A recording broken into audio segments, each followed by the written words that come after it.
प्यार की मिसाल माने जाने वाला दुनिया का यह अजूबा भारत का गर्व है।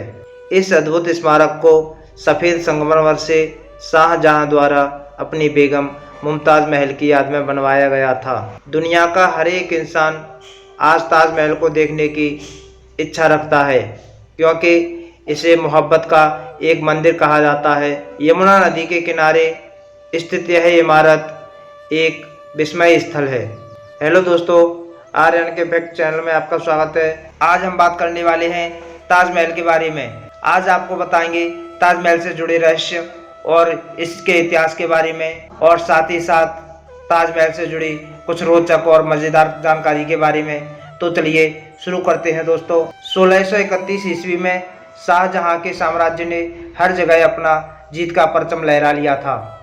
उस समय शाहजहां की सभी बेगम में उनकी सबसे प्रिय बेगम मुमताज़ महल थी, लेकिन पर्शियन बेगम मुमताज़ महल की मृत्यु अपने 14वें बच्चे को जन्म देते समय हो गई थी। उनके 14वें बच्चे का नाम गौहर बेगम था। ताजमहल का निर्माण मुगल सम्राट शाहजहां, जिनका शासनकाल 1628 ईस्वी से 1658 ईस्वी तक था, उन्होंने ताजमहल को अपनी पत्नी मुमताज़ महल की याद में बनवाया था। ताजमहल का निर्माण कार्य 1632 ईस्वी से शुरू हुआ। शाहजहां चाहते थे कि दुनिया मुमताज़ और उनके प्रेम की कहानी को हमेशा याद रखे, इसलिए उनकी याद में वो कुछ ऐतिहासिक धरोहर बनाना चाहते थे, जिसमें ताजमहल का निर्माण हुआ। ताजमहल भारत के आगरा शहर में यमुना नदी के किनारे स्थित एक विश्व धरोहर मकबरा है। ताजमहल में मकबरे और मेहमान घर का भी समावेश है, और साथ ही इसके दोनों ओर बहुत सुंदर सुंदर बगीचे भी हैं। ताजमहल का निर्माण लगभग 1643 ईस्वी में ही खत्म हो गया था, लेकिन फिर भी उसकी सुंदरता को बढ़ाने के लिए और 10 सालों तक इसमें काम किया गया था। ताजमहल का निर्माण तकरीबन 1653 ईस्वी में पूरा हो गया था, और उस समय उसे बनाने में लगभग 32 मिलियन रुपयों का खर्चा लगा था। ताजमहल के निर्माण में जानकारी के अनुसार 25,000 से ज़्यादा कारीगरों ने काम किया था। उस्ताद अहमद लाहौरी को प्राय ताजमहल का प्रधान रूपांकर्ता माना जाता है। सन 1983 ईस्वी में ताजमहल यूनेस्को विश्व धरोहर स्थल बना। इसके साथ ही इसे विश्व धरोहर के सर्वत्र प्रशंसा पाने वाली आदित्यम मानवीय कृतियों में से एक बताया गया। ताजमहल को भारत की इस्लामी कला का रत्न भी घोषित किया गया। रविंद्रनाथ टैगोर ने अपने लेख the tier drop of the chief of time में उस समय मुगल कालीन बहुत सी वास्तुकलाओं का वर्णन किया था, और भारतीय इतिहास की महान कृतियों को दुनिया के सामने रखा था। हर साल ताजमहल को लगभग 9 से 10 मिलियन लोग देखने आते हैं। 2007 में ताजमहल को दुनिया के 7 आश्चर्य की सूची में भी शामिल किया गया था। अब करते हैं बात ताजमहल की वास्तुकला और बनावट के बारे में। ताजमहल का निर्माण पर्शियन और प्राचीन मुगल परंपराओं को ध्यान में रखते हुए किया गया, जिसमें अधिकतर प्रेरणा उन्हें मुगल कालीन दूसरी इमारतों जैसे गुर-ई-अमीर, हुमायूं का मकबरा और जामा मस्जिद से मिली। प्राचीन मुगल काल में प्राय इमारतों का निर्माण लाल बलुआ पत्थरों से किया जाता था, लेकिन शाहजहां ने ताजमहल का निर्माण सफ़ेद मार्बल से कराने की ठानी। इससे ताजमहल की सुंदरता को 4 चांद लग गए। अब आपको बताते हैं बेगम मुमताज़ महल का कब्र ताजमहल में कहाँ पे है। ताजमहल के मध्य में ही मुमताज़ महल के कब्र को बनाया गया है। बेगम मुमताज़ महल की कब्र बड़ी और सफ़ेद मार्बल से बनी हुई है। उनकी कब्र को काफ़ी अलंकृत किया गया है। मुस्लिम परंपरा के अनुसार कब्र की विस्तृत सजामन है, इसलिए शाहजहां ए मुमताज़ के पार्थिव शरीर इसके नीचे तुलनात्मक रूप से साधारण असली कब्रों में दफन है, जिनके मुख दाएं एवं मक्का की तरफ है। मुमताज़ महल की कब्र आंतरिक कक्ष में स्थित है। उनकी कब्र का आधार लगभग 55 मीटर का बना है। कब्र का आधार एवं ऊपर का श्रृंगारदान रूप दोनों ही बहुमूल्य पत्थरों एवं रत्नों से जड़े हैं। इस पर किया गया सुलेखन मुमताज़ की पहचान एवं प्रशंसा है। शाहजहां की कब्र मुमताज़ की कब्र के दक्षिण की तरफ है। दोस्तों, ताजमहल के पीछे एक बहुत चर्चित कथा भी है, जिसके अनुसार मानसून की पहली वर्षा में पानी की बूंदें इनकी कब्र पर गिरती हैं। जैसा कि रविंद्रनाथ टैगोर के इस मकबरे के वर्णन से प्रेरित है।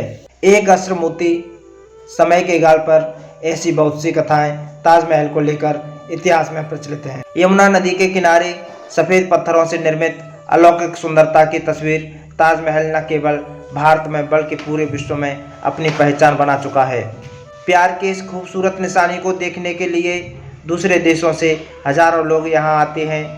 दूध या चांदनी में नहा रहे ताजमहल की खूबसूरती को निहारने के बाद आप कितनी भी उपमाएं दें, इसके सामने सारी फीकी लगती हैं। ऐसा कहा जाता है कि जिन कारीगरों ने ताजमहल का निर्माण किया था, शाहजहां ने निर्माण होने के बाद उन कारीगरों के हाथ कटवा दिए थे। इस प्रकार के कई दावे ताजमहल को लेकर इतिहास में किए जाते हैं। इस इमारत का निर्माण सदा से प्रशंसा एवं गर्व का विषय रहा है। इसमें धर्म, संस्कृति एवं भूगोल की सीमाओं को पार करके लोगों के दिलों से व्यक्तिगत एवं भावनात्मक प्रतिक्रिया कराई है। आज भी लोग ताजमहल को शाहजहां और मुमताज़ के मोहब्बत की निशानी बनाते हैं। आज विश्व के सबसे सुंदर भवनों में से एक ताजमहल है। आगरा का ताजमहल भारत की शान और प्रेम का प्रतीक माना जाता है। और चलिए अब आपको बताते हैं ताजमहल से जुड़ी कुछ रोचक और अनसुनी बातें। दोस्तों, इस मनमोहक इमारत को कुल 25,000 से ज़्यादा लोगों ने मिलकर बनाया था, जिनमें मजदूर, पेंटर, आर्टिस्ट और कई कलाकार भी शामिल थे।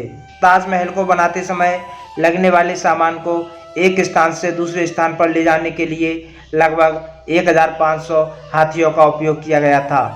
इतिहासकारों के अनुसार शाहजहां ने नदी के दूसरे किनारे पर काले पत्थरों से एक और ताजमहल बनाने की योजना बनाई थी। अपने बेटे औरंगजेब से ही युद्ध होने के कारण उनकी यह योजना पूरी नहीं हो सकी। ताजमहल को शाहजहां की तीसरी और सबसे प्रिय अपनी पत्नी मुमताज़ महल की याद में बनाया गया था और उसे बनाने में तकरीबन 18 साल लगे थे। कहा जाता है कि मुमताज़ महल की मृत्यु का शाहजहां पर काफ़ी असर हुआ था। उनकी मृत्यु के बाद ही शाहजहां की हालत काफ़ी ख़राब हो गई थी। कहा जाता है शाहजहां मरते दम तक मुमताज़ को भूल नहीं पाए थे। ताजमहल के चारों तरफ की मीनारों की छाया एक अलग ही आईने जैसा प्रतिबिंब निर्मित करती है। इसे भी लोग एक चमत्कार ही मानते हैं, बल्कि कई आर्किटेक्चर भी इस पहेली को सुलझा नहीं पाए हैं। ताजमहल मनमोहक गार्डन और ऐतिहासिक इमारतों से घिरा हुआ है, जिसमें मस्जिद और गेस्ट हाउस शामिल हैं। तकरीबन 17 हेक्टेयर ज़मीन पर ताजमहल का परिसर बना हुआ है। ताजमहल की कुल ऊंचाई तकरीबन 73 मीटर है। ताजमहल दिन में अलग अलग समय में अलग अलग रंगों में दिखाई देता है। सुबह के समय में हल्का सा गुलाबी और शाम में दूध या सफ़ेद जैसा और रात में हल्का सुनहला दिखाई पड़ता है। लोगों का रंगों के बदलने से तात्पर्य महिलाओं के मूड स्वभाव के बदलने से है। ताजमहल की दीवारों पर पहले काफ़ी बहुमूल्य रत्न लगे हुए थे, लेकिन 1857 की क्रांति में ब्रिटिश ने उसे काफ़ी हानि पहुंचाई थी। तो आशा करता हूं ताजमहल पर बनाया गया हमारा ये वीडियो आपको पसंद आया होगा। आपको हमारे चैनल पर दिखाई जानकारी भरी वीडियो पसंद आती है और आप ऐसे ही वीडियो देखते रहना चाहते हैं तो हमारे चैनल को सब्सक्राइब करना ना भूलें। हमारे चैनल को सब्सक्राइब कीजिए और देखते रहिए, जानते रहिए। धन्यवाद।